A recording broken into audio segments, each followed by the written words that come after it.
لله وكفى والصلاة والسلام على سيد الأنبياء محمد المصطفى وعلى آله التقى والنقى. بسم الله الرحمن الرحيم. قال ألم أقل لكم رب اشرح لي صدري ويسر لي أمري واحلل عقدة من لساني يفقهوا قولي. اللهم أرنا الحق حقا وارزقنا اتباعه وأرنا الباطل باطلا وارزقنا اجتنابه. اللهم انفعنا بما علمتنا وعلمنا ما ينفعنا وزدنا علما. اللهم اجعلنا من المستغفرين واجعلنا من عبادك الصالحين الخالدين واجعلنا من أوليائك المقربين برأفتك يا أرحم الراحمين. الصلاة والسلام عليك يا سيدي.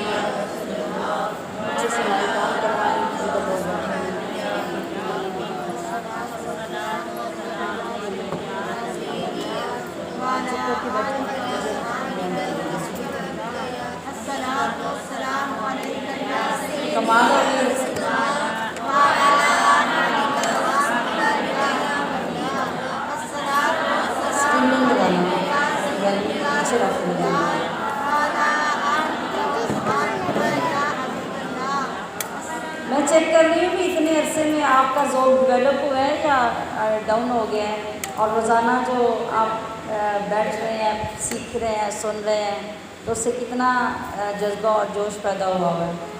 آپ تو یوں سوچ رہے ہیں جیسے کہ رمضان شریف شروع ہونے والا ہے. ہاں جی،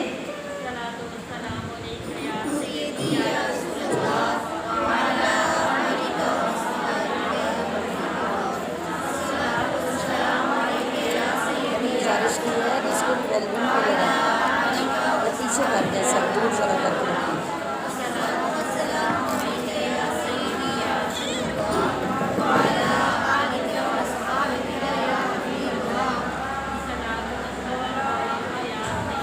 ہم نغمہ قرآنی دنیا کو سنا دیں گے. ہم نغمہ قرآنی دنیا کو سنا دیں گے. ہر فرد کو ہم اس کا پہلے اپنی دیوانگی نظر آئے گی پھر. ہم نغمہ قرآنی دنیا کو سنا دیں گے. ہر فرد کو ہم اس کا دیوانہ بنا دیں گے انشاءاللہ العزیز. آواز ڈسٹرب کر رہی ہے، اس کو سیٹ کریں. بہت زیادہ آواز ہے، لاؤڈ ہے. الحمدللہ آج اللہ پاک نے ہمیں رمضان المبارک کا تیسرا جمعہ نصیب فرمایا.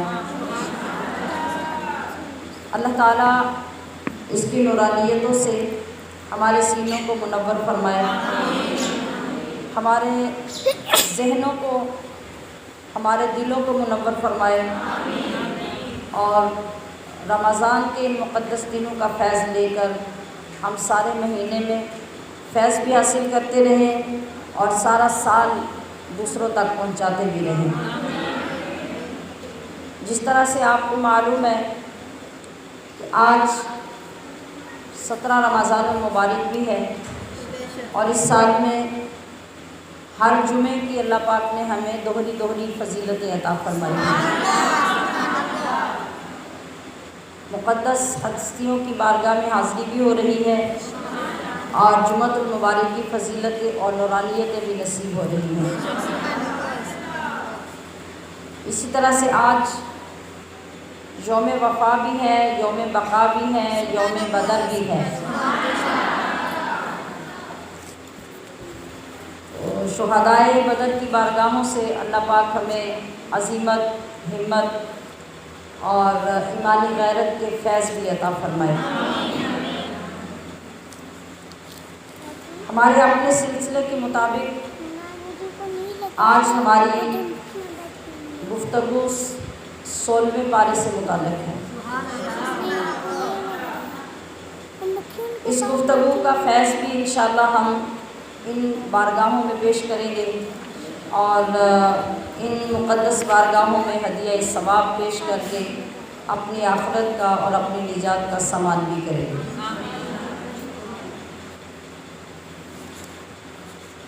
16ویں پارے میں 17 رکوع ہیں، جن میں پہلے 3 رکوع تو سورۃ الکہف کے ہی ہیں جو ہم نے کل شروع کی تھی، اور اصحاب کہف کا ذکر ہم نے سنا اور پڑھا اور اس سے ہم نے فیض حاصل کیا۔ اس کے بعد اسی پارے میں سورہ مریم شروع ہوگی اور آخر پہ سورۃ طٰہٰ۔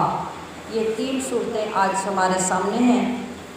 تو آج رکوعات کی ترتیب کی بجائے ہم کچھ پیٹرن تبدیل کر کے صورت وائز گفتگو کریں گے کہ ان تینوں صورتوں میں خاص کون کون سی چیزیں بیان فرمائی گئی ہیں۔ کل جس طرح سے میں نے عرض کیا تھا کہ اصحاب کہف کا واقعہ مکمل ہو گیا اور پارے کی آخر سے حضرت موسیٰ علیہ السلام اور حضرت خضر علیہ السلام کا واقعہ شروع ہو رہا تھا، تو وہ ہم نے آج کے لیے چھوڑا۔ یہیں سے آغاز کرتے ہیں۔ حضرت موسیٰ علیہ السلام اور حضرت خضر علیہ السلام کا نام ایک ساتھ لیا جاتا ہے اور یہ بہت سارے لوگ جانتے ہیں کہ ان کا کوئی واقعہ ہے۔ واقعہ کیا ہے وہ آج ہم بیان کرتے ہیں۔ اللہ تبارک و تعالیٰ نے حضرت سیدنا موسیٰ علیہ السلام کو جو ایک خاص مقام عطا فرمایا، جلیل القدر پیغمبر بنایا اور بڑا اعلیٰ رتبہ عطا کیا کہ دنیا میں رہتے ہوئے ڈائریکٹ جس پیغمبر سے اللہ پاک نے گفتگو فرمائی وہ موسیٰ علیہ السلام ہی ہے۔ ایک دن موسیٰ علیہ السلام نے اللہ پاک سے گفتگو کی، کچھ مکالمہ کیا، سوال و جواب کیے، جن میں آخری سوال یہ تھا جس سے ہم نے بات کو آگے چلانا ہے۔ آخری سوال یہ تھا کہ اے اللہ، تیرے بندوں میں سے سب سے زیادہ علم والا کون ہے؟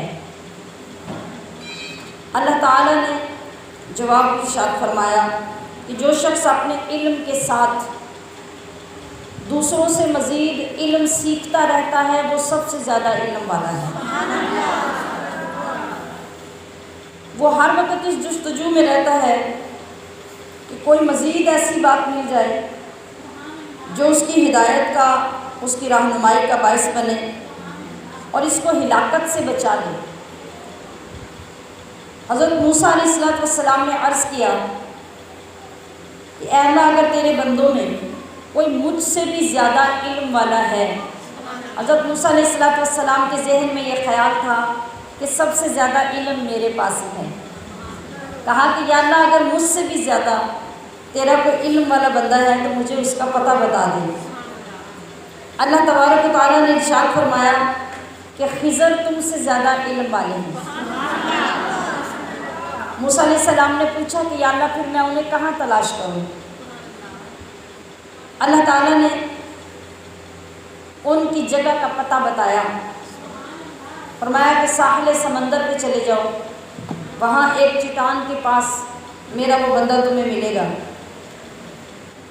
حضرت موسیٰ علیہ السلام نے سوال کیا کہ وہاں میرے پہنچنے کا طریقہ کیا ہوگا، میں کس طرح وہاں پہنچ پاؤں گا؟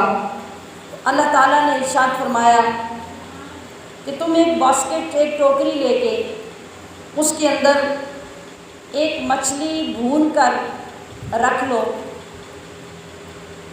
اور اسے لے کر چل پڑو۔ جہاں سمندر کے کنارے پہنچ کر وہ مچھلی تم سے گم ہو جائے تو اسی جگہ پر تمہاری ملاقات خضر سے ہو جائے۔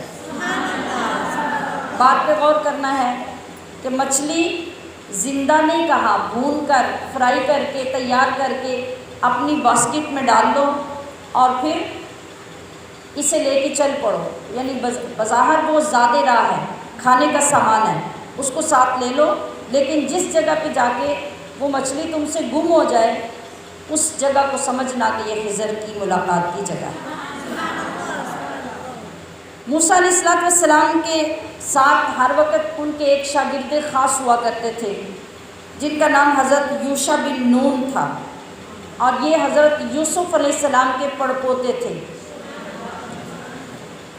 آپ نے ان کو اپنا رفیق سفر بنایا، اور جو جگہ اللہ تبارک و تعالیٰ نے فرمائی تھی وہ جگہ کہ جہاں پہ دو دریا ملتے ہیں، مرج البحرین، اس جگہ پہ خضر علیہ السلام کا ٹھکانہ ہوگا۔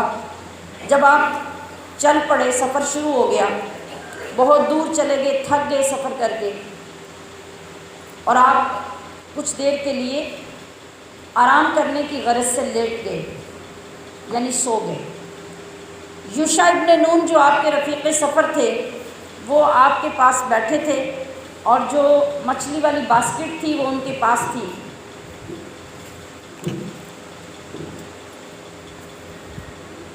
آپ جب وہاں پہ سو گئے تو اس دوران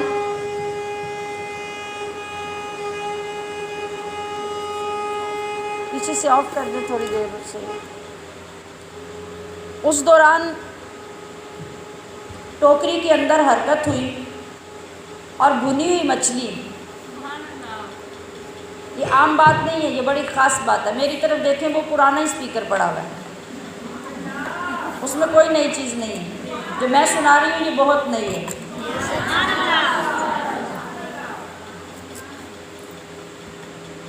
تو وہ جو مچھلی ٹوکری کے اندر بھنی ہوئی تھی، جب حضرت موسیٰ علیہ السلام سو گئے تو مچھلی تڑپی، اس کے اندر حرکت پیدا ہوئی، اور پھر ٹوکری کے اندر سے اچھل کر وہ سمندر کے اندر چھلانگ مار کے گم ہو گئی۔ ذرا یہ سوچئے، بھنی ہوئی پکی ہوئی مچھلی ایک نبی کے ہاتھوں اللہ کے ایک اس خاص بندے کی جگہ پہ پہنچی ہے، اور وہاں جا کے پکی ہوئی مچھلی کو زندگی مل گئی ہے۔ تو جب لوگ اپنی عقیدت اور محبت اور فیض کی طلب میں اللہ کے بندوں کے پاس جاتے ہیں تو سوچئے کہ پھر ان کو کیا کیا ملتا ہے، بشرطے کہ اس کی طلب ہو اور اس کی سمجھ ہو۔ تو خیر، اس جگہ پہ چھلانگ لگائی، مچھلی پانی کے اندر گم ہو گئی۔ اب اللہ کی قدرت یہ کہ پانی تو دریا کے اندر جاری پانی تھا نا، لیکن جس جگہ پہ مچھلی نے چھلانگ لگائی وہاں مستقل سوراخ بن گیا، پانی ملا نہیں، سوراخ بند نہیں ہوا، وہ سوراخ اسی طرح رہا کہ دیکھنے والے کو واضح پتہ چلے کہ یہاں کسی چیز کا رستہ بنا ہے۔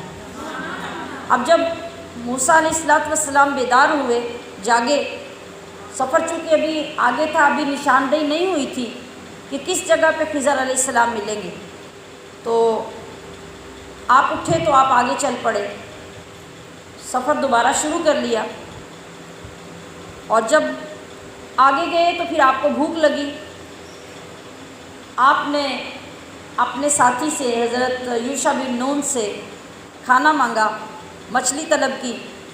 اب ایک دم سے یوشع بن نون کو یاد آیا کہ آپ جب سو رہے تھے تو یہ واقعہ ہوا، اور میں تو آپ کو بتانا بھول گیا، جب آپ جاگے تو میرے ذہن سے نکل گیا۔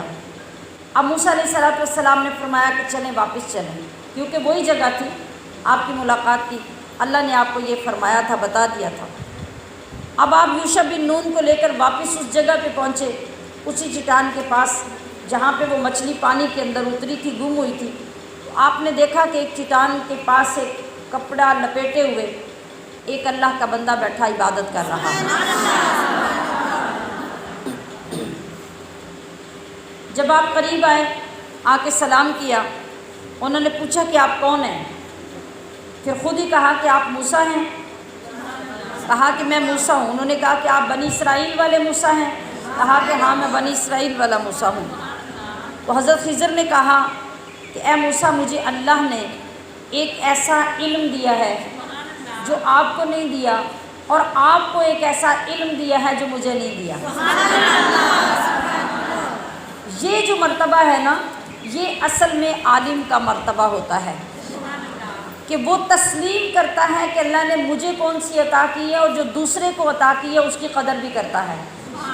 وہ اس میں مغرور نہیں ہوتا اور اپنے برابر کسی کو سمجھنے سے انکار نہیں کرتا۔ کہا کہ جو میرے پاس علم ہے وہ تمہارے پاس نہیں ہے، اور جو تمہارے پاس ہے وہ موسیٰ علیہ السلام نبی تھے نا، تو نبوت کا علم ان کے پاس تو نہیں تھا۔ حضرت خضر جو ہیں وہ معتبر روایات کے مطابق ولی ہیں، نبی نہیں ہیں، اور حضرت موسیٰ نبی تھے۔ کہا کہ جو علم آپ کے پاس ہے وہ میرے پاس نہیں، اور جو میرے پاس ہے وہ آپ کے پاس نہیں۔ وہ جو ان کے پاس تھا اللہ پاک نے موسیٰ علیہ السلام کو حاصل کرنے کے لیے ان کے پاس بھیجا تھا۔ اب جب یہ بات ہوئی تو موسیٰ علیہ السلام نے فرمایا کہ اے خضر آپ مجھے اجازت دیجئے کہ میں کچھ عرصہ آپ کے پاس رہنا چاہتا ہوں، اور جو علم آپ کے پاس ہے میں اس کو سیکھنا چاہتا ہوں۔ تو حضرت خضر علیہ السلام نے کہا کہ آپ میرے ساتھ رہ کے صبر نہیں کر سکیں گے، جو میرے معاملات ہیں ان کو دیکھنے سیکھنے کے لیے شرط یہ ہے کہ آپ ہر معاملے پہ خاموش رہیں، کسی بات کے بارے میں مجھ سے سوال نہیں کریں، اور یہ آپ سے نہیں ہو سکے گا۔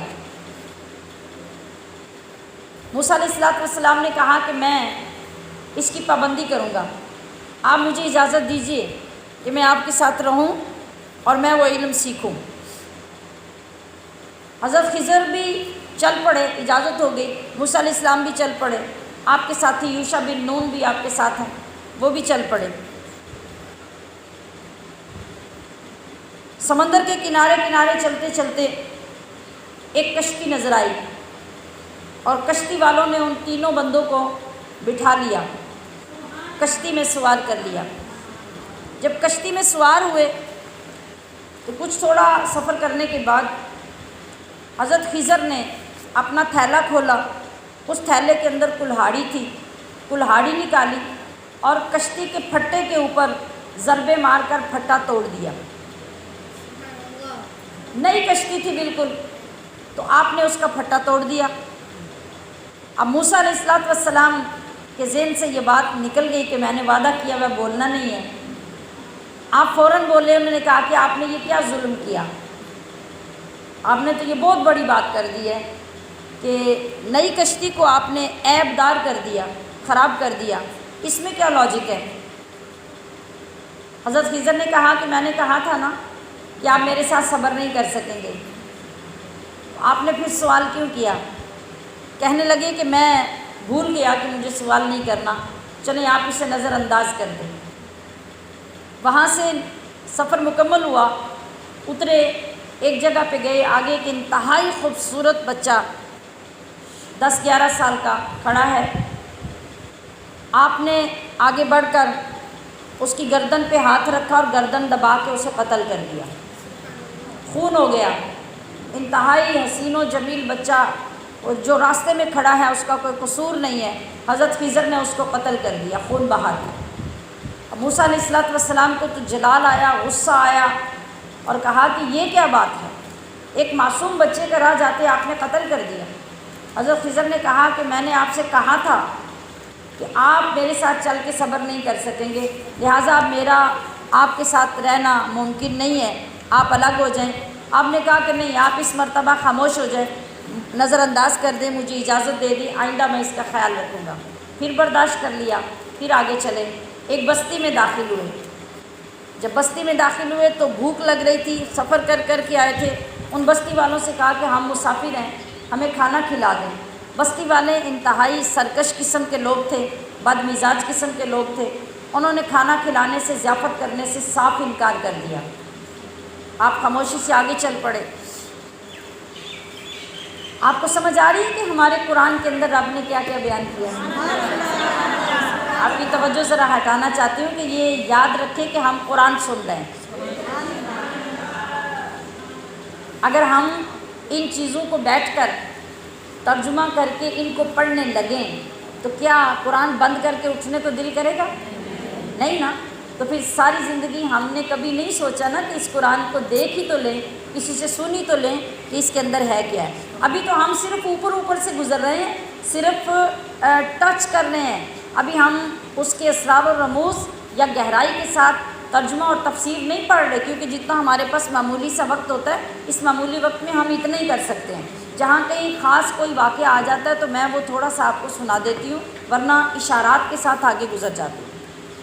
تو اللہ پاک ہمیں زندگی اور توفیق عطا فرمائے اور آپ کی محبت اور شوق میں اضافہ فرمائے، تو آئندہ سال سے ہم اس کو تفصیل سے پڑھنا شروع کریں۔ تو توجہ آ گئی آپ کی قرآن کریم کی طرف۔ تو تھوڑا آگے گئے تو آپ نے دیکھا کہ اس بستی کے اندر ایک دیوار ہے اور وہ دیوار بالکل گرنے والی ہے۔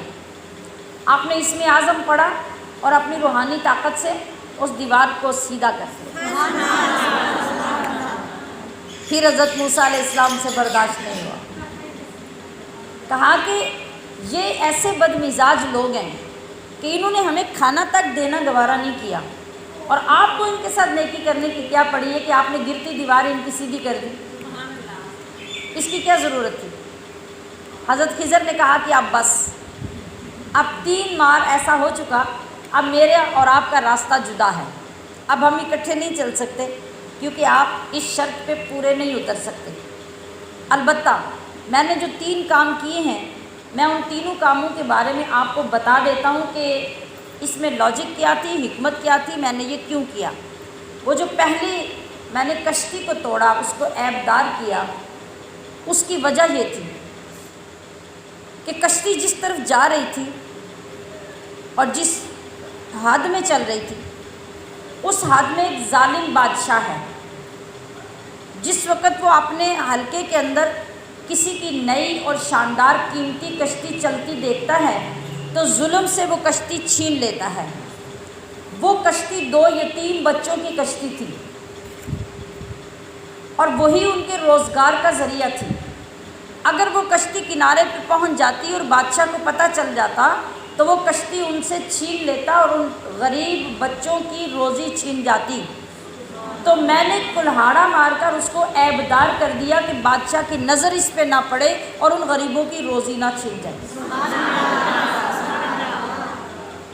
جب میں باہر نکلا تو اس حسین و جمیل بچے کو جب دیکھا، وہ بچہ جتنا خوبصورت اور ماں باپ کا اکلوتا بیٹا تھا اور بے پناہ محبت ماں باپ اس سے کرتے تھے، لیکن وہ لوگ اللہ سے ڈرنے والے اور اللہ کی بندگی کرنے والے تھے، اور یہ بچہ جو اکلوتا بھی تھا اور نہایت حسین و جمیل بھی تھا، یہ ماں باپ کو انتہائی پیارا تھا، اور یہ پیدائشی طور پر بدبخت اور کافر پیدا کیا گیا تھا۔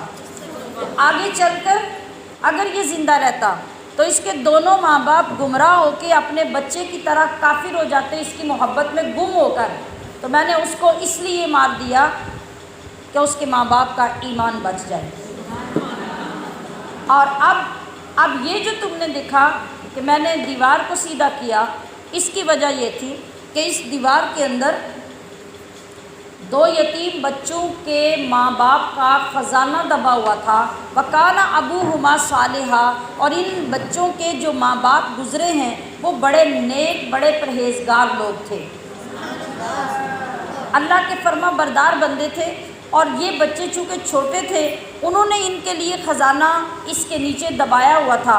اگر یہ دیوار گر جاتی، آبادی والوں کے سامنے وہ خزانہ آ جاتا اور ان بچوں کے جوان ہونے سے پہلے وہ خزانہ نکال کے لے جاتے اور یہ بچے اپنے ماں باپ کی میراث سے محروم رہ جاتے۔ تو میں نے اس وجہ سے دیکھ کر اس دیوار کو سیدھا کر دیا تاکہ یہ یتیم بچے اپنے ماں باپ کی وراثت سے محروم نہ ہوں۔ اور یہ میں نے جو کچھ کیا اللہ کے حکم سے کیا، مجھے اللہ حکم فرماتا رہا اور میں کرتا رہا۔ سامعات محتشم، یہ واقعہ 16ویں پارے کے شروع کے ساتھ ایک رکوع پیچھے سے شروع ہوتا ہے اور ڈیٹیل سے اسے بھی میں نے مختصر کر کے آپ کی خدمت میں پیش کیا۔ اب یہ حضرت خضر کون ہے؟ حضرت خضر کی کنیت ابو العباس ہے۔ سریانی زبان میں ان کا نام بلیہ ہے اور ان کے والد کا نام ملکان ہے۔ بلیہ کا ترجمہ عربی میں کریں تو اس کا معنی بنتا ہے احمد، اور احمد ہمارے پیارے آقا صلی اللہ علیہ وسلم کا نام بھی ہے۔ اور خضر کے نام سے یا خضر کے نام سے یا خضر کے نام سے، یہ تینوں طرح آپ کا نام بولا جاتا ہے۔ اس کا معنی سبز چیز کا ہے۔ اور آپ کا یہ نام کیوں مشہور ہوا، اس لقب سے آپ کیوں بلائے جاتے تھے؟ کہ آپ جس جگہ پہ تشریف فرما ہوتے، جہاں جا کے بیٹھتے، وہاں سوکھی جگہ پہ بھی سبزہ ہوگا۔ یہ آپ کی کرامت تھی، اس لیے آپ حضرت خضر یا حضرت خضر یا حضرت خضر کے نام سے پکارے جاتے تھے۔ اب آپ دیکھیے کہ بندے کی برکت کا اور اس کی سعادت کا اندازہ کیا ہے۔ آپ کا خاندان بڑا عالی خاندان تھا، آپ کے آباء و اجداد میں بڑے بادشاہ گزرے تھے، اور آج بھی امت محمدیہ کے عرفاء نے یہ فرمایا ہے کہ اگر کوئی مسلمان حضرت خضر کے والد کا نام، حضرت خضر کا نام اور ان کی کنیت میں نے کیا ابھی بولی، ابو العباس، اگر ان کو یاد کر لے گا، بھولے گا نہیں، اور وقتاً فوقتاً ان کو یاد کرتا رہے گا، تو ایسے مسلمان کا خاتمہ اللہ ایمان کے ساتھ کرے گا۔ یہ کیا وظیفہ بتایا میں نے آپ کو؟ کوئی اسم اعظم بتایا ہے، کوئی قرآن کی آیت بتائی ہے، کوئی حدیث کا لفظ بتایا ہے؟ ایک نیک بندے کے نام کی کنیت، اس کا اور اس کے باپ کا نام، بس۔ اب آپ سوچئے کہ یہ لوگ کتنے بابرکت تھے، اور اللہ اپنے بندے کو کتنی شان عطا فرماتا ہے کہ جس بندے کا صرف نام یاد رکھنے سے آپ کو ایمان پہ خاتمہ نصیب ہو جاتا ہے، تو اس سے فیض لینے اور اس کی صحبت اگر نصیب ہو جائے تو پھر کیا مقام ملے گا۔ بعض لوگوں نے یہ کہا ہے کہ حضرت خضر نبی ہیں، لیکن زیادہ تر علماء کا قول یہ ہے کہ آپ نبی نہیں، آپ ولی ہیں، اور آپ اب بھی زندہ ہیں۔ ایسی باتیں تو آپ نے سنی رکھی ہیں نا کہ حضرت خضر جو ہیں یہ پانیوں پہ ملتے ہیں اور وہ زندہ ہیں، تو قیامت تک وہ زندہ رہیں گے۔ اس کی وجہ کیا ہے؟ اس کی وجہ یہ ہے کہ حضرت خضر نے آب حیات پیا ہے، اور آب حیات پینے کے بعد اب قیامت تک ان کو وفات نہیں آ سکتی، لیکن یہ نبی نہیں ہے، یہ اللہ کے ولی ہیں۔ اب آب حیات انہوں نے کیسے پیا، یہ ہم اگلے رکوع میں آگے پڑھنے جا رہے ہیں کہ ان کو آب حیات ملا کیسے۔ اس کے بعد اسی پارے میں آگے سکندر ذوالقرنین کا ذکر آتا ہے۔ یہ نام بھی سنا ہوا ہے، بہت سے لوگوں نے سنا ہوا ہے نا، سکندر ذوالقرنین۔ ذوالقرنین ان کا لقب ہے، نام ان کا سکندر ہے، اور یہ پوری دنیا کے مسلمان بادشاہ ہوئے ہیں۔ حضرت سلیمان علیہ السلام، حضرت سکندر، یہ پوری دنیا کے مسلمان بادشاہ گزرے ہیں، اور بخت نصر اور فرعون یہ کافروں کے بادشاہ گزرے ہیں۔ تو یہ جو ذوالقرنین سکندر ہیں، یہ حضرت خضر کے خالہ کے بیٹے ہیں۔ حضرت خضر حضرت سکندر کے یعنی ذوالقرنین سکندر کے وزیر اور جنگوں میں ان کے علم بردار رہے ہیں۔ اور یہ دونوں کون ہیں؟ یہ حضرت سام بن نوح کی اولاد میں سے ہیں۔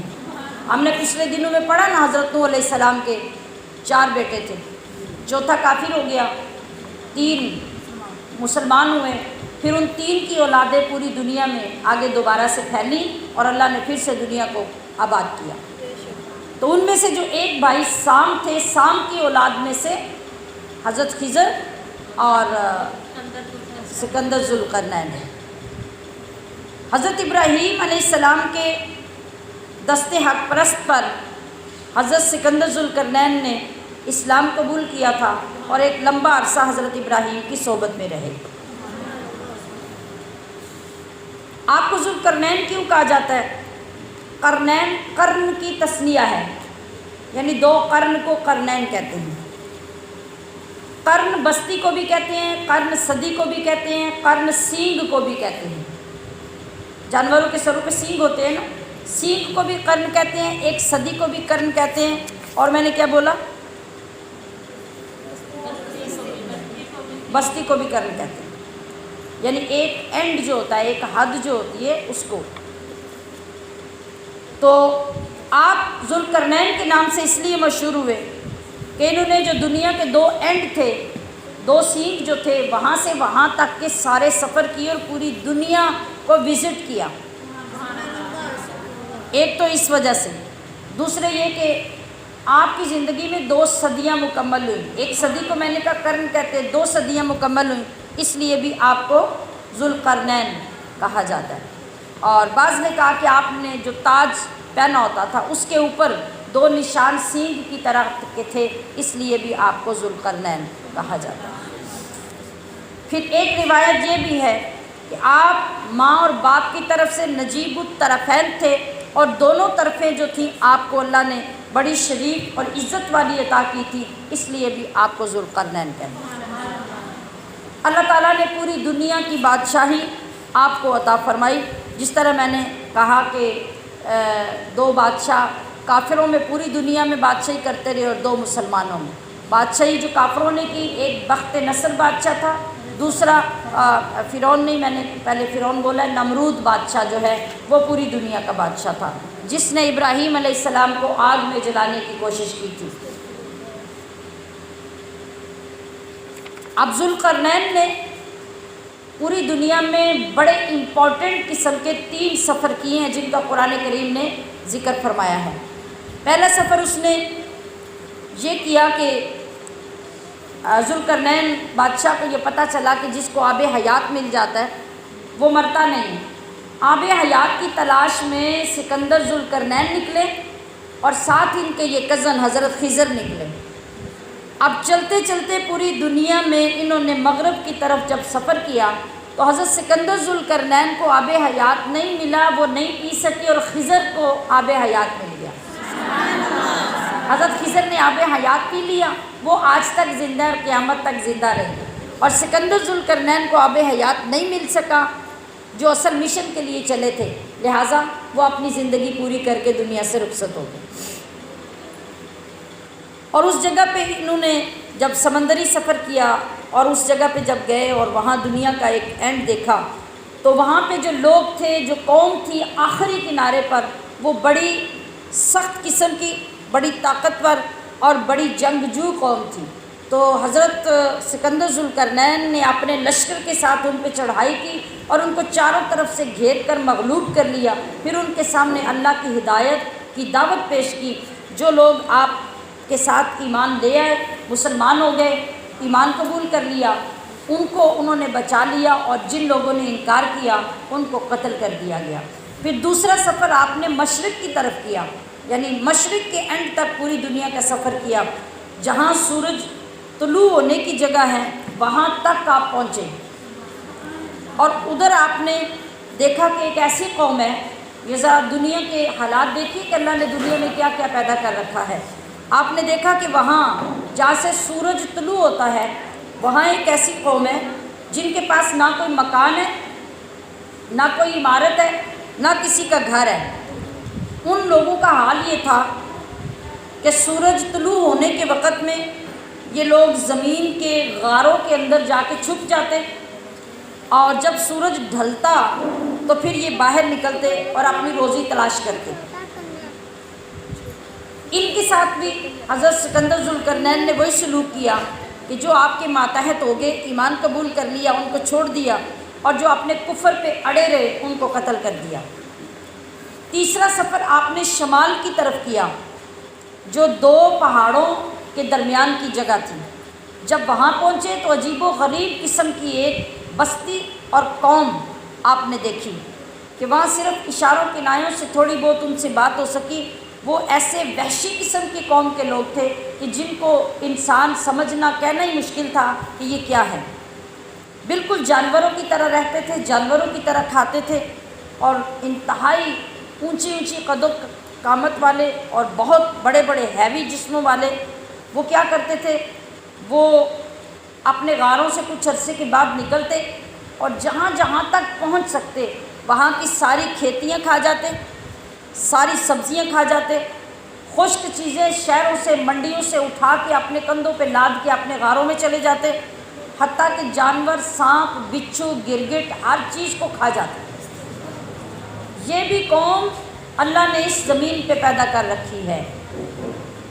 پھر بندے کا شکر کرنے کو دل کرتا ہے کہ نہیں کہ اللہ نے ہمیں کیا بنایا، کون سی شکل عطا کی، کون سا نظام زندگی عطا کیا، اور ہمیں کھانے کے لیے غذائیں جو عطا کی اور ان کی جو پسند عطا کی، وہ کتنے بڑے کرم پر مشتمل ہے۔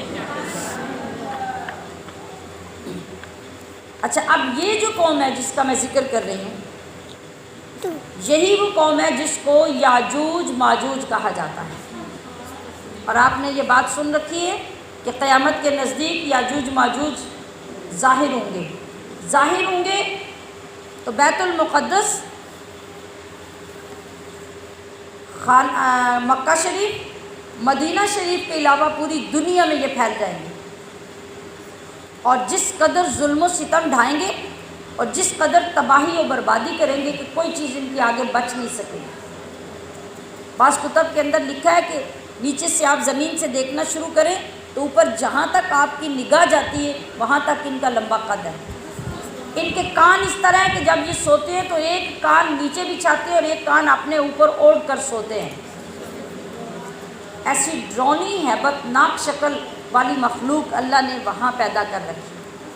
جب حضرت سکندر ذوالقرنین وہاں پہنچے تو وہاں کے لوگوں نے منتیں کی، آپ کی سماجتیں کی کہ آپ کو مال دولت ہر چیز پیش کرتے ہیں، ہماری جان ان سے چھڑا دیں، ہمیں کسی طرح ان سے بچا لیں۔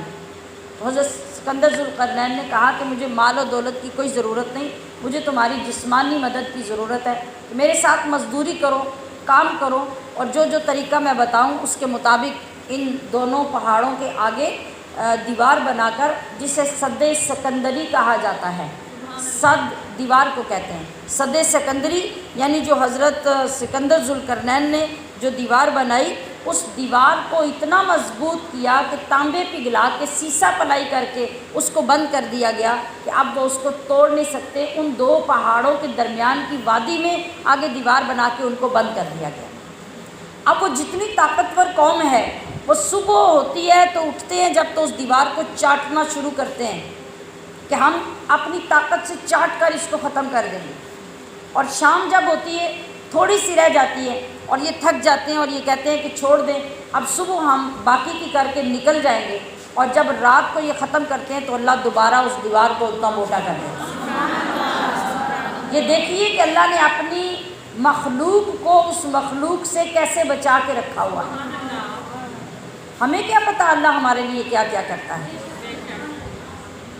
اب کیا ہوگا جب ان کا وقت آئے گا، قیامت کے بالکل قریب جا کے جب وقت آئے گا، تو یہ صدیوں سے اسی طرح کر رہے ہیں، ہر روز اس کو چاٹ کے ختم کرنے کے قریب کرتے ہیں، مگر وہ پھر مکمل تیار ہو جاتی ہے۔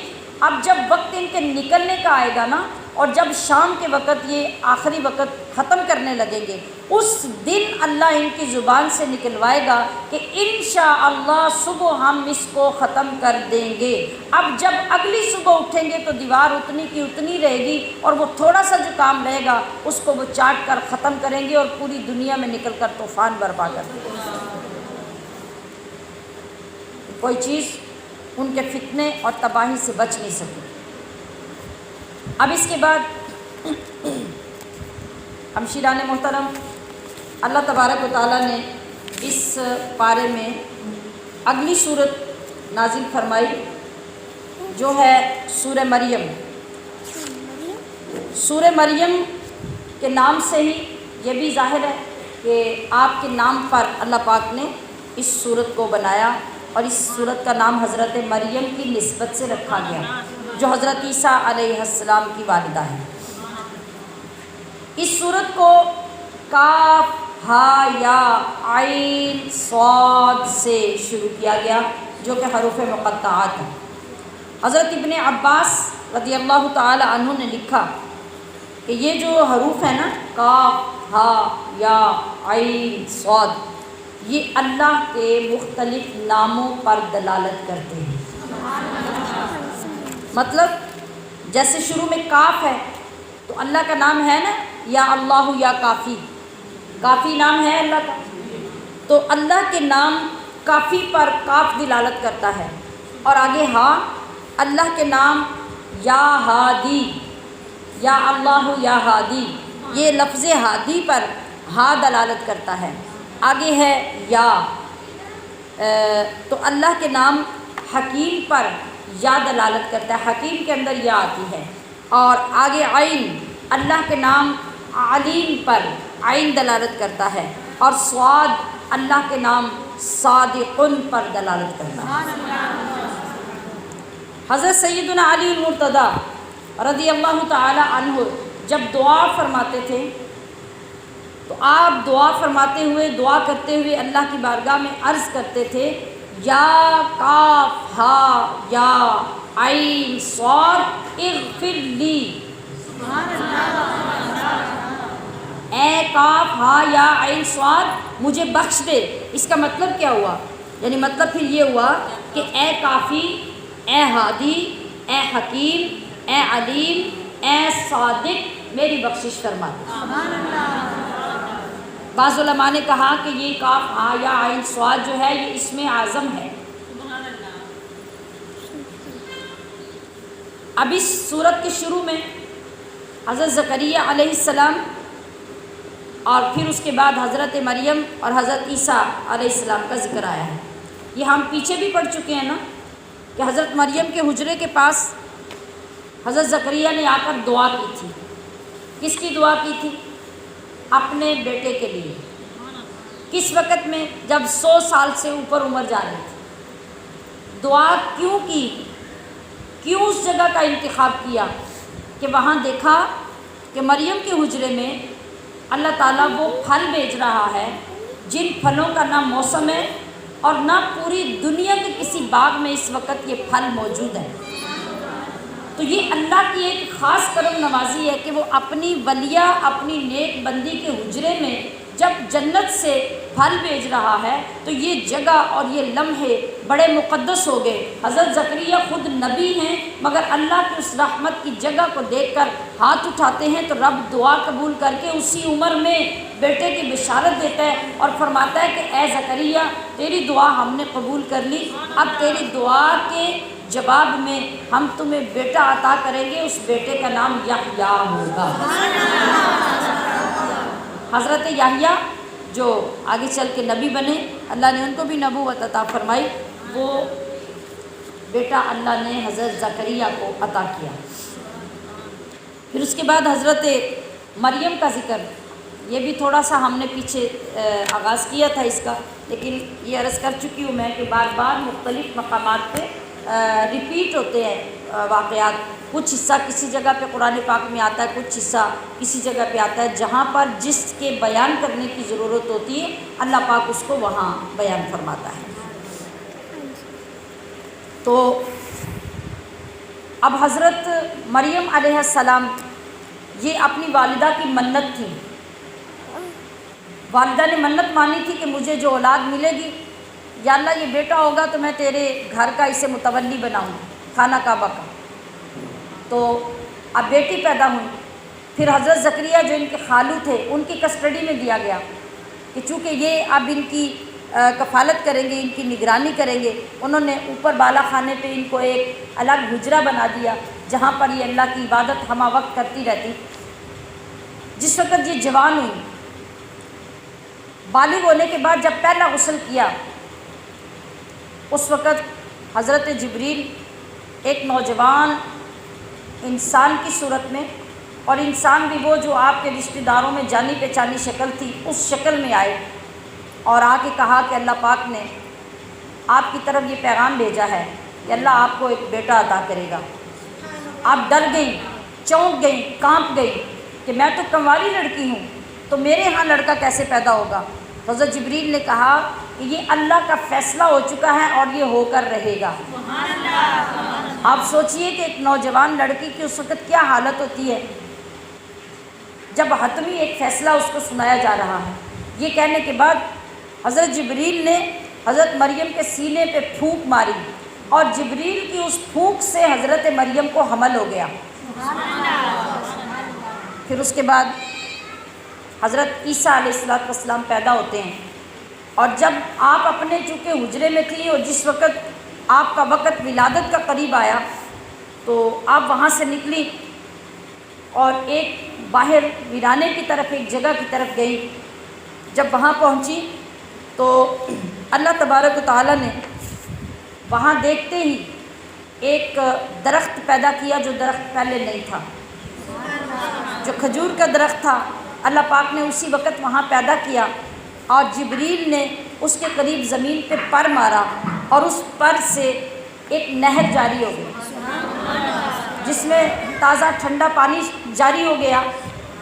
اب اللہ تبارک و تعالیٰ نے حضرت مریم کی تکلیف کو دور کرنے کا یہ سبب بنایا، اور قرآن کریم فرماتا ہے کہ فناداہا من تحتہا اللہ تحزنی قد جعل ربکی تحتکی سریا،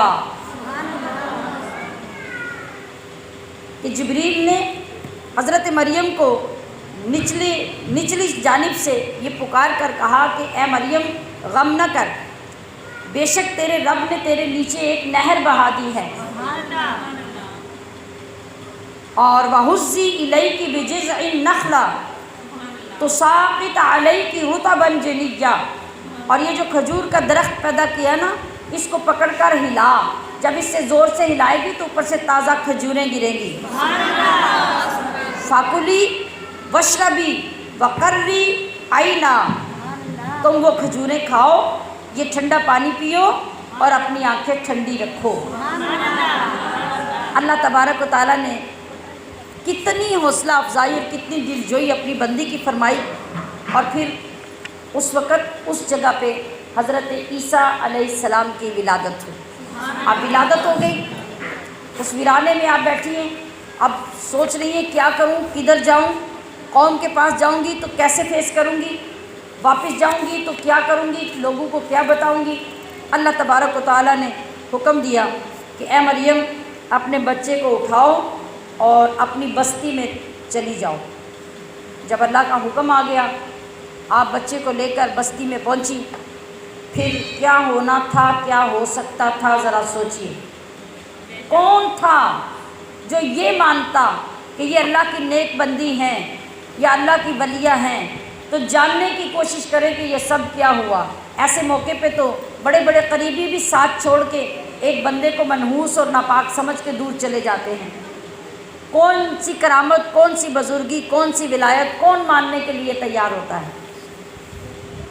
وہاں آپ کی قوم میں نے بھی یہی کچھ کیا۔ جیسے ہی حضرت مریم اپنی بستی میں بچہ لے کے گئیں تو لوگوں نے تانوں کی، الزامات کی، بے عزتی کی بچھاڑ کر دی، کہا کہ نہ تو تیرا باپ برا تھا، نہ تیرا دادا بدکار تھا، تو کس پہ گئی ہے؟ اور یہ انڈرسٹوڈ بات ہے کہ لوگوں نے یہی کہنا تھا، لوگوں نے یہی کہا۔ اب ہر طرح کے جملے آپ سن رہی ہیں، ہر طرح کے وار ہو رہے ہیں، آپ ان کو سن کے بالکل خاموش ہیں، اور آپ نے اللہ کی طرف سے الہام ہونے پر اشارہ کر دیا۔ وہ بچہ جو آپ نے جا کے لٹایا تھا اس بچے کی طرف زبان سے کچھ نہیں بولی، یعنی آپ یہ شو کر رہی تھی سب کے ساتھ کہ میرا روزہ ہے۔ اس دور میں روزہ جو آج کہتے ہیں نا چپ کا روزہ، جو روزہ ہوتا تھا وہ زبان کا بھی روزہ ہوتا تھا، تو آپ اپنی زبان کی طرف اشارہ کر کے بچے کی طرف اشارہ کر رہی تھی کہ مجھ سے مت پوچھو، اس بچے سے پوچھو۔ تو لوگ اور چڑھتے تھے اور ضد ہوتے تھے کہ اس بچے سے ہم کیا پوچھیں، یہ جو 2 دن کا 3 دن کا بچہ ہے اس سے ہم کیا پوچھیں، یہ کوئی جواب دے گا؟ یہ تمہارے کرتوت، معاذ اللہ، تمہاری برائیاں، تمہاری یہ سب کچھ جو ہے اس کے بارے میں بچہ تم کیا بولے گا؟ پھر کیا ہوا؟ پھر جب حضرت مریم نے اشارہ کیا تو 3 دن کی عمر حضرت عیسیٰ علیہ السلام کی، تو آپ کی زبان اقدس کھلی اور آپ نے پہلی تقریر فرمائی ان لوگوں کے سامنے، فرمایا انی عبد اللہ، کہ لوگوں میں اللہ کا بندہ ہوں،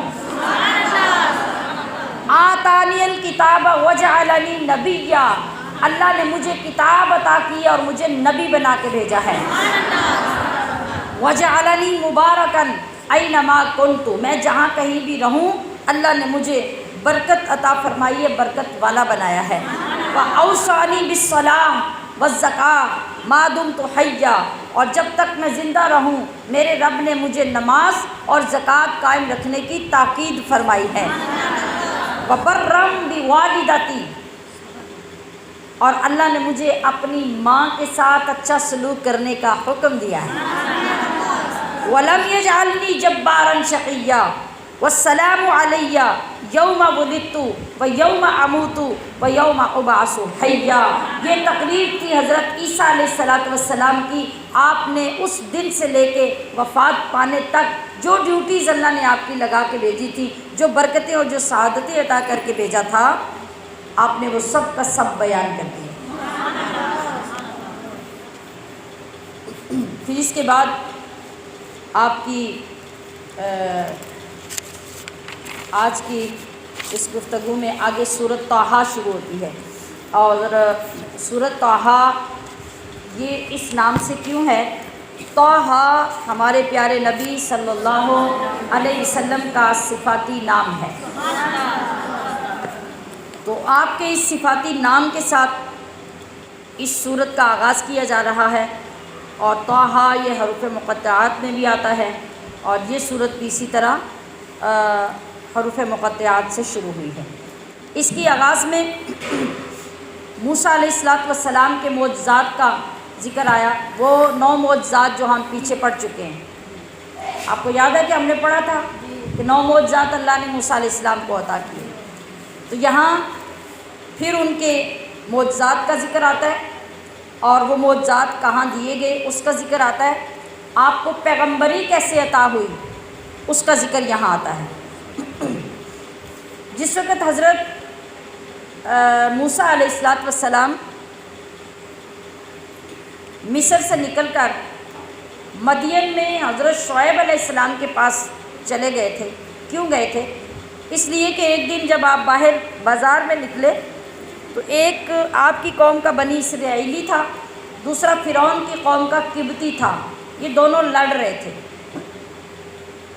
آپ کی قوم کا جو بنی اسرائیلی تھا اس نے آپ کو دیکھ کے آواز دی اور مدد کے لیے پکارا کہ یہ بندہ میرے پہ ظلم کر رہا ہے، مجھے بچائیں۔ آپ کو جب جا کے آپ نے دیکھا تو آپ نے اس کو ایک مکہ مارا، قبطی مر گیا۔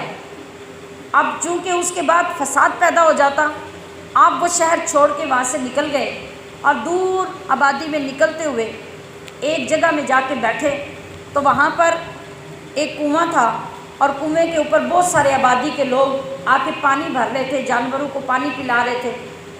آپ نے دیکھا کہ 2 نوجوان لڑکیاں شرم و حیا کی پہ کر سمٹی ہوئی خاموشی سے ایک سائڈ پہ کھڑی ہیں۔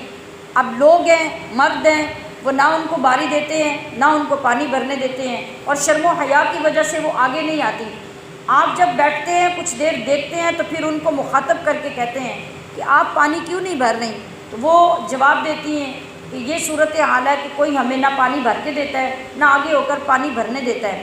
آپ اٹھے اور آپ نے اٹھ کر ان لڑکیوں کو پانی بھر کے دے دیا۔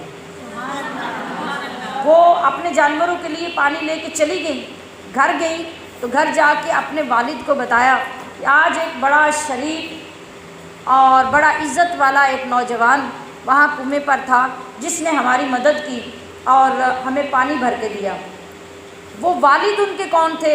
ان لڑکیوں کے والد تھے حضرت شعیب علیہ السلام، اللہ کے نبی تھے۔ ان کو فوراً پتہ چل گیا کہ یہ معاملہ کیا ہے اور وہ نوجوان کون ہے۔ انہوں نے اپنی بیٹی سے کہا کہ آپ جائیں اور اس نوجوان کو میرے پاس بلا کر لائیں۔ وہ آئیں اور آ کر حضرت موسیٰ علیہ السلام کو بلا کے لے گئی۔ حضرت شعیب علیہ السلام سے ملاقات ہوئی۔ مختصر یہ کہ بات چیت ہونے کے بعد کچھ ٹائم کے بعد حضرت شعیب نے یہ فرمایا کہ میں چاہتا ہوں اے موسیٰ، میں اپنی بیٹی صفورہ کا نکاح آپ سے کر دوں۔ میں دیکھتا ہوں کہ آپ ایک شریف اور عزت دار نوجوان ہیں، میں آپ کے ساتھ اس کا نکاح کر دوں۔ حضرت موسیٰ علیہ السلام تیار ہو گئے، مان لیا۔ انہوں نے کہا کہ مگر اس کے لیے حق مہر ہوگا، شرط ہوگی۔ شرط کیا ہوگی؟ کہ 7 سال میری بکریاں چرانی ہوں گی۔ یہ وہ پہلا مرحلہ تھا جہاں سے اللہ پاک نبوت کا مرتبہ شروع کرتا ہے، جہاں سے تربیت ہوتی ہے اور وہ عاجزی اور ان کی ساری اللہ کے بندوں میں پیدا ہوتی ہے، جہاں سے پھر مقامات کی بلندی آنا شروع ہوتی ہے۔ آپ نے قبول کیا۔ حضرت شعیب علیہ السلام نے فرمایا کہ اگر ان 7 سالوں کو بڑھا کر آپ 10 سال کر دیں گے تو یہ آپ کے لیے بہت اچھا ہوگا۔ آپ 10 سال کے لیے تیار ہو گئے۔ 10 سال جب گزرے، یہاں مقصود کیا تھا؟ ایک نبی کی صحبت میں رکھ کر حضرت موسیٰ کی تربیت کرنا اللہ کو مقصود تھا، کیونکہ آگے چل کے آپ نے نبی بننا تھا۔ نکاح ہو گیا، 10 سال گزر گئے، وقت ختم ہو گیا۔ آپ اپنی زوجہ کو لے کر جب وہاں سے نکلے واپس آنے کے لیے، تو سفر کرتے کرتے رات کا وقت، اور آپ کی زوجہ کو بچے کی ولادت کا درد شروع ہو گیا، بہت تکلیف میں ہو گئی۔ تو دور آپ کی نظر پڑی تو پہاڑ کے اوپر آپ کو آگ نظر آئی۔ آپ نے کہا کہ آپ یہاں ٹھہریں، میں وہاں سے آگ لے کر آتا ہوں، کچھ آپ کی تکلیف میں کمی کے لیے کوئی صورت نکالے۔ جس وقت آپ وہاں پہنچے پہاڑ کے اوپر، اس آگ کے قریب جانے لگے تو اللہ تبارک و تعالیٰ کی بارگاہ سے آواز آئی کہ اے موسیٰ، یہ آگ نہیں، یہ میں ہوں، یہ میری تجلی ہے، اور اس وقت یہاں پر تمہیں نبوت تمہارے سپرد کرنے کے لیے بھیجا گیا ہے۔ تو یہ تمہیں نبوت عطا کی جاتی ہے، یہ حکمت کے قول اور تبلیغ، اور یہ تمہیں معجزات عطا کیے جاتے ہیں۔ عصا کا معجزہ اور ید بیضاء کا، جو ہاتھ کی چمک کا معجزہ تھا، وہ آپ کو عطا کیا گیا اس جگہ پہ، اور پھر فرمایا گیا کہ جاؤ اب جا کے فرعون کو اس کی تبلیغ کرو اور پیغام حق سناؤ۔ تو حضرت موسیٰ علیہ السلام نے یہ عرض کیا کہ یا اللہ، وہ تو بڑا ہٹ دھرم ہے، وہ تو بڑا سرکش ہے، وہ بڑا نافرمان ہے، وہ تو بڑی سختی سے پیش آئے گا، انکار کرے گا۔ اس جگہ پر حضرت موسیٰ علیہ السلام نے پھر اللہ سے عرض کیا رب اشرح لی صدری ویسر لی امری واحلل عقدۃ من لسانی یفقہوا قولی، کہ یا اللہ میری زبان میں وسعت پیدا فرما دے، اور اس کے اندر فصاحت پیدا فرما دے، میری بات کو سمجھے، میرے کام کو آسان فرما دے، اور میں جب یہ بات جا کے کروں تو لوگوں کے اوپر اثر ہو جائے۔ یہ وہ دعا ہے جو آج ہم اپنے بچوں کے حافظے تیز کرنے اور ان کے سینوں کی کشادگی کے لیے بھی پڑھ کر دم کر کے دیتے ہیں۔ یہ دعا حضرت موسیٰ علیہ السلام کی دعا ہے۔ تو ان کی نسبت سے جس وقت ہم پڑھتے ہیں تو ہمارے ڈل سے ڈل ذہن بھی اللہ پاک اپنے کرم سے کھول دیتا ہے۔ پھر اس کے بعد کے واقعات ہم پیچھے پڑھ چکے ہیں کہ فرعون کے پاس آپ گئے تو اس نے کیا کیا، اس نے معجزات مانگے تو پھر الزام لگائے، پھر جادوگر آئے، پھر وہ سارا منظر پیش کیا گیا۔ اب اس کے بعد یہ ساری چیزیں جب گزر گئی، یہ وقت سارا گزرا، اور جب اللہ تبارک و تعالیٰ نے دوبارہ توریت دینے کے لیے آپ کو بلایا، آپ کوہ طور پہ گئے، تو یہ بھی مختصر پیچھے بات ہم کر چکے ہیں کہ آپ کی قوم کا ایک سنار تھا جس کا نام سامری تھا، اس نے قوم کو گمراہ کیا، اور ساری قوم کے سونے اکٹھے کر کے سونے کا بچڑا بنایا گائے کا، اور اس کے اندر حضرت جبریل کے قدموں کی خاک ڈال کر اس کو تیار کر دیا کہ اب یہ تمہارا معبود ہے۔ اور برگلایا کیسے؟ کہا کہ جب موسیٰ آئیں گے نا واپس تو وہ بھی تمہیں یہی بتائیں گے کہ میرا معبود بھی یہی ہے، لہٰذا تم اس کی پوجا کرو، یہ تمہارا اور ہم سب کا خدا ہے۔ جس شخص نے نبی کے ساتھ دھوکہ کیا، جس نے اللہ کے دین کے ساتھ دھوکہ کیا، آپ جانتے ہیں اس کی بیس کیا ہے؟ یہ ایک حرامی بچہ تھا جو حرام کی پیداوار تھی، اور اپنی برادری کے ڈر اور بدنامی کے ڈر سے اس کی ماں اس کے پیدا ہونے کے بعد باہر جا کے کسی غار میں اس کو چھوڑ آئی تھی۔ اللہ تبارک و تعالیٰ کی قدرت دیکھیے کہ وہاں غار میں پالنے کے لیے اللہ تعالیٰ جبریل کو بھیجتے، اور جبریل اپنی انگلی کے ذریعے اس کو دودھ پلاتے۔ بڑے غور سے سنیے گا، یہ سامری سنارے کو جبریل اپنی انگلی سے دودھ پلاتے۔ یہی وجہ تھی کہ جبریل کی اچھی طرح اس کو پہچان تھی، تو جب جبریل حضرت موسیٰ کے پاس کسی وقت آئے تھے تو اس نے ان کے پیروں کے نیچے کی وہ خاک لے کے رکھ لی تھی، اور پھر وہ اس بچڑے کے منہ میں ڈالی تو اس کے اندر سے آوازیں پیدا ہونے لگیں۔ جبریل کی انگلی سے نکلنے والے دودھ سے پلنے والا جب جوان ہوتا ہے تو کیا گل کھلاتا ہے، یہ اللہ کی مشیت اور اللہ کی قدرتوں کا اندازہ کیجئے کہ جب وہ بڑا ہوا تو اس نے کیا کیا، پوری دنیا میں کتنا فتنہ پھیلایا، اور دوسری طرف فرعون کے محل میں پیدا ہونے والے اللہ کے نبی جب آتے ہیں تو پوری دنیا کو اللہ کے دین سے منور کرتے ہیں۔ تو کیا پتہ چلا کہ جو پیدائشی نیک بخت ہیں وہ جہاں بھی رہیں ان سے روشنیاں ہی پھیلتی ہیں، اور جو پیدائشی بدبخت ہیں انہیں جتنی مقدس جگہوں پہ رکھ کے پال لو اور مقدس غذائیں کھلا لو، ان کا حرام پن اندر سے کبھی ختم نہیں ہوتا۔ وہ چونکہ حرام کی اولاد تھی، جس طریقے سے بھی پلی وہ حرامی ہی رہا، اور جس کے نصیب میں اللہ نے نبوت کا فیصلہ کر لیا تھا وہ فرعون کافر اور کافروں کے سردار کے محل میں پل کر بھی اللہ کا نبی ہی رہا۔ اب اللہ پاک نے اس کو جو ذلت کی بیماری عطا کی اس دھوکے اور اس خرابی کی وجہ سے، جو اس نے قوم کو بچڑا بنا کے گمراہ کیا، پھر حضرت موسیٰ علیہ السلام کو جب غضب آیا، قہر آیا، آپ نے اسے کہا کہ اب تمہیں ایسی بیماری لگے گی کہ تو ہر وقت ان تقول لا مساس لا مساس کہے گا۔